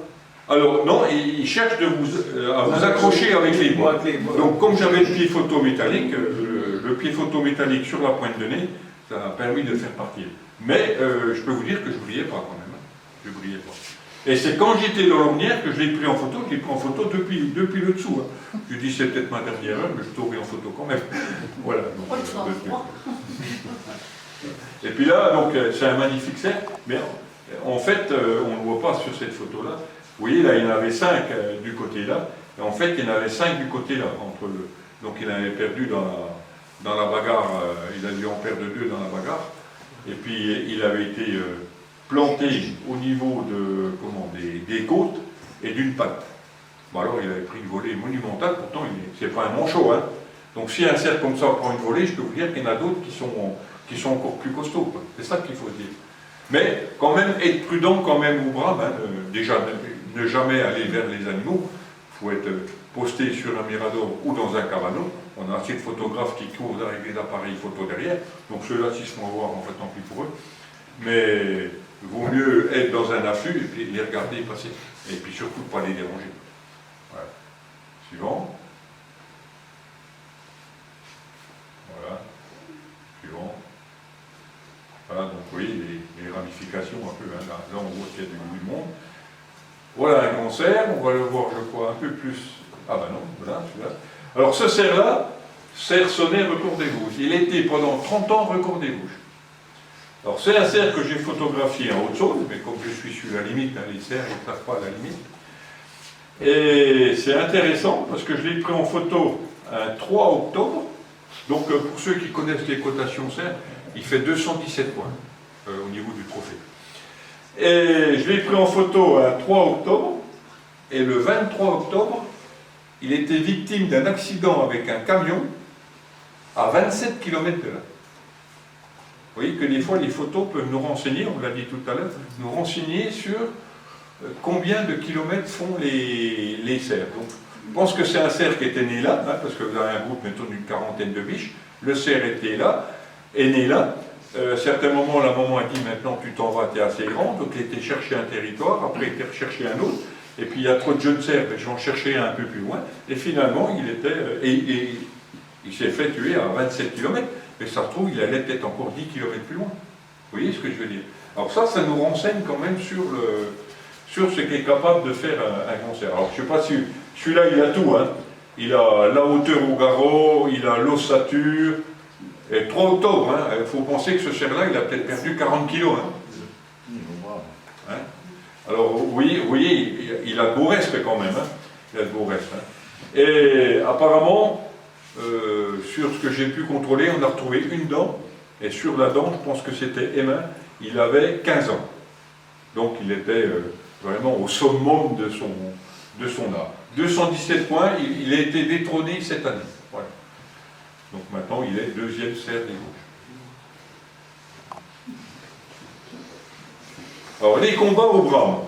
Alors, pour ceux qui ont déjà vu, pas en courant derrière les cerfs, mais en étant postés sur un mirador, qui ont déjà vu les combats de brame, les combats sont faits, je dirais, avec un rituel.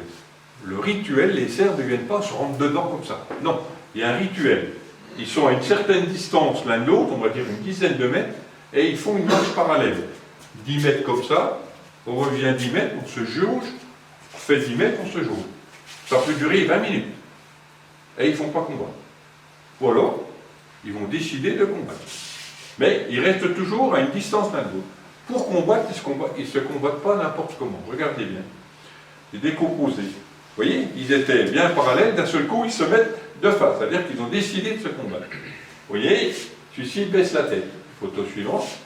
Voilà. Donc, vous voyez, ils ne se rentrent pas dedans. Qu'est-ce qu'ils font? Ils accrochent les bois par l'empaumure. Les deux empaumures. Vas-y. Donc, vous voyez, ils accrochent bien les bois par l'empaumure.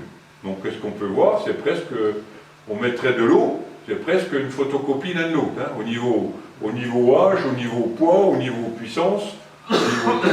Vous voyez? Alors, quand les empaumures sont bien accrochées comme ça, donc ils prennent le temps hein, de bien les accrocher, et quand elles sont accrochées, qu'est-ce qu'ils font? Eh bien, ils poussent.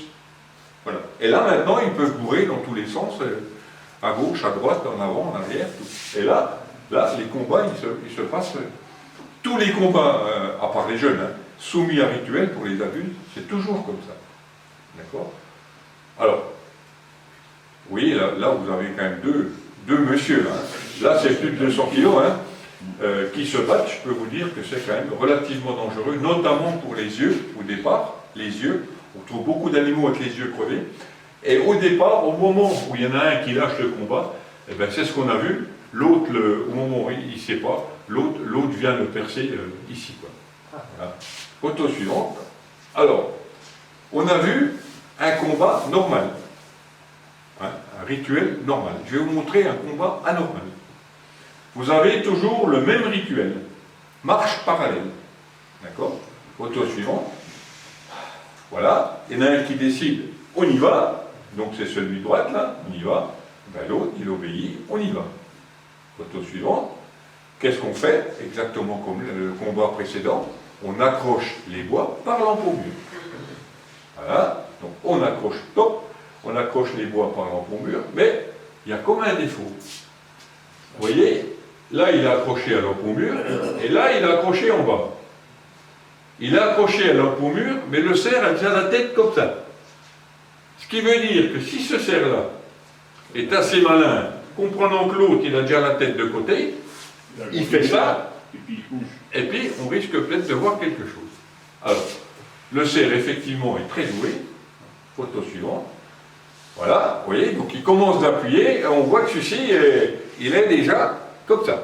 Mais bon, ils vont faire un tour complet, donc ne soyez pas surpris qu'on voit les animaux dans l'autre sens. Allez-y, voilà. Donc là, il a fait un tour complet, et qu'est-ce qu'on voit? Que celui-ci, il est toujours en très très mauvaise position. Photo suivante, et voilà. Le coup du judo, hein, donc il a forcé sur la tête, forcé, et il l'a basculé. Voilà, donc il a basculé, on peut dire, ben, il a gagné, hein, il a gagné, et puis moi il est au sol, j'arrête là. Pas de cadeau entre les cerfs, voilà, il continue de le retourner, regardez un peu. Ah, il le plante carrément dans le sol, hein. Mais c'est des mûris hein, à ce niveau-là, hein. C'est des mûris. Hein.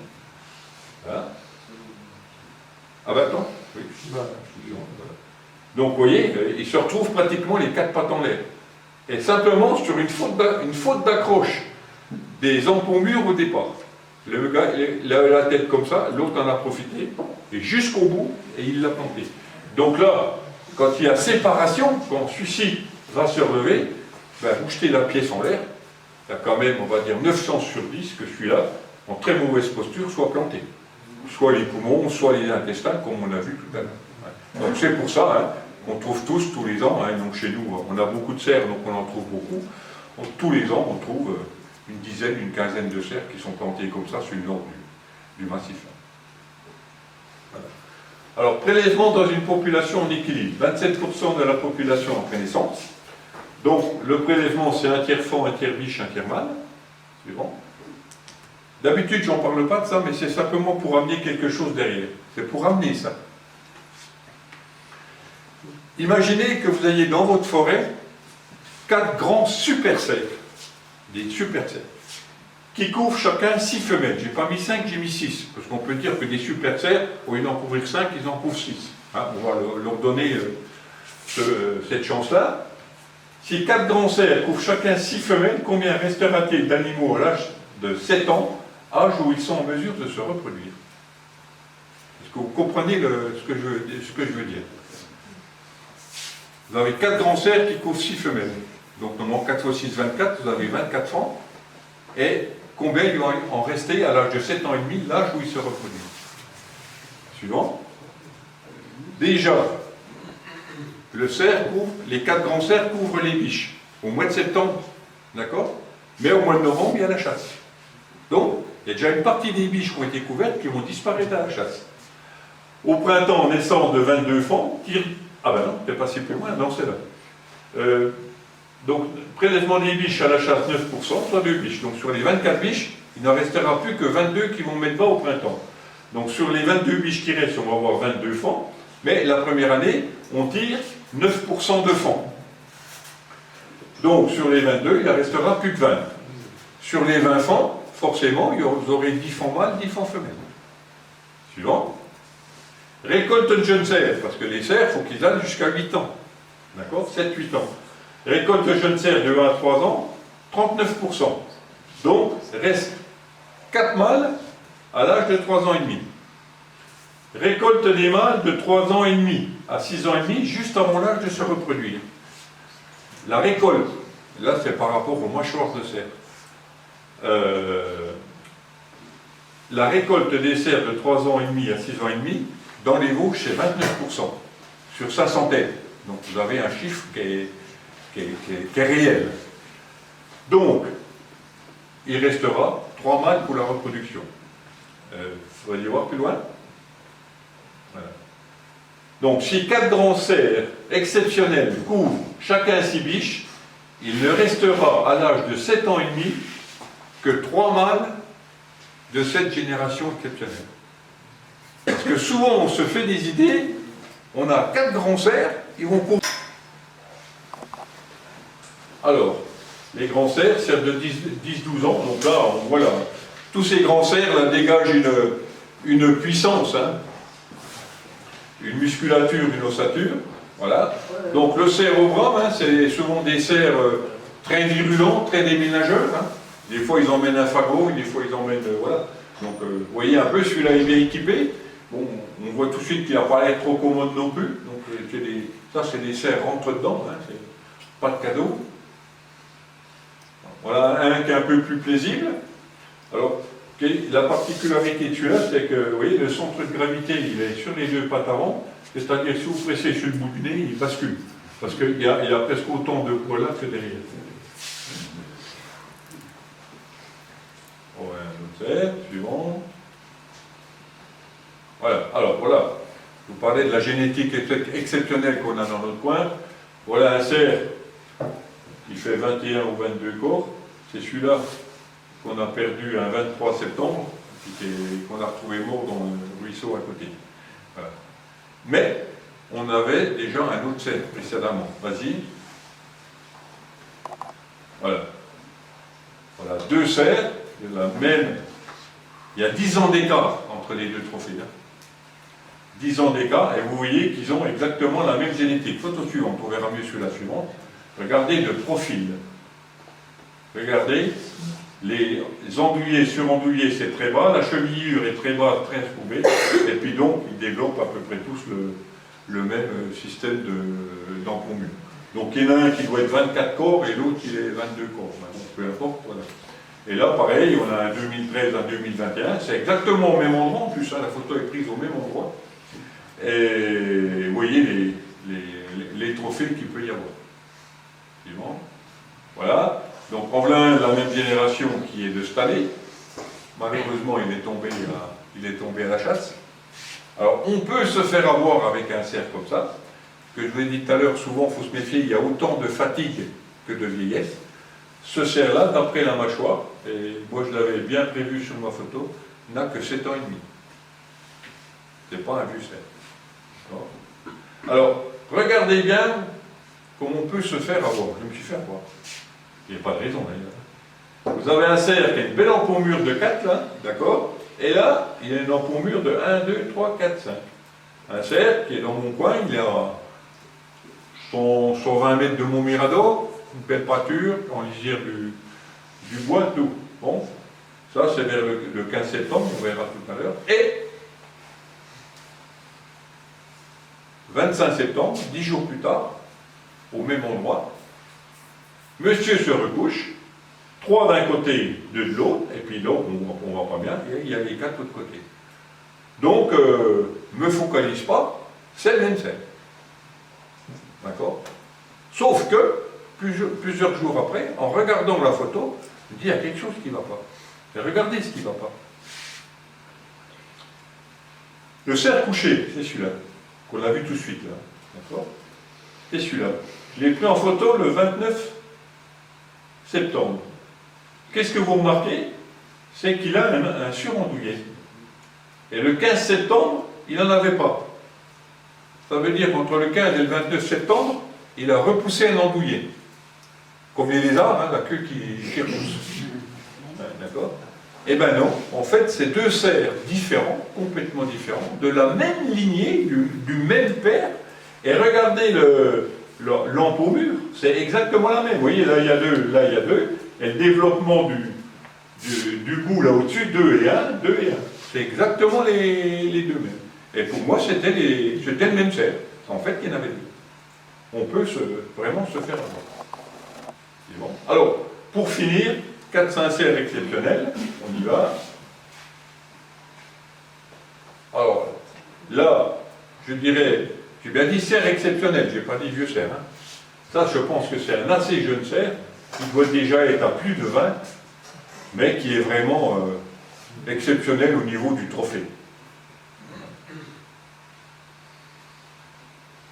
En voilà un autre. Bon, il y a un peu, pas plus frotter les bois, hein, un peu de boue sur les bois. Et puis sur le bonhomme aussi, hein, sur l'animal. Voilà, donc là on ne voit pas tout, mais quand on voit les embourmures comme ça, on se dit qu'il y a quand même quelques beaux trophées dans le coin. Il y a tout de suite des embourmures de 5, 6 ou 7, hein, donc ça va vite. Hein, ça va. On est vite à 18 ou 20.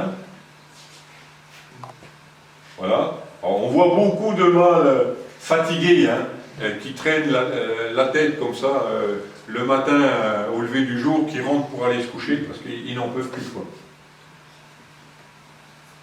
Voilà des cerfs vraiment exceptionnels, hein. Donc vous voyez l'animal, hein, on voit dans le caractère, hein, bien décidé et tout.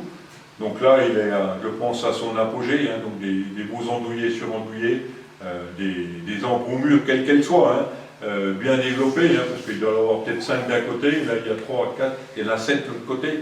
Donc vous voyez, c'est déjà des super beaux animaux. Photo suivante, il doit peut-être en rester un. Ouais, voilà, donc quand vous avez des trophées de cerf comme ça devant vous, hein, vous pouvez, quand vous voyez les embourmures, quand vous voyez le diamètre des mérins, la longueur, hein, ça c'est des cerfs qui passent le mètre, hein, au niveau des mérins. Hein.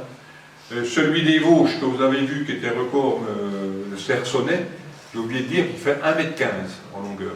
Sur la photo ça paraît pas, mais il fait 1,15 m. Donc ça c'est des cerfs qui font plus d'1 mètre. Hein. Et puis je crois que, si je ne dis pas de conneries, le truc que vous voyez là, ça doit être un fil de fer qu'il a dû s'enfiler dans une clôture et c'est le reste d'un fil de fer. Je crois que c'était le dernier. Voilà, j'ai fini.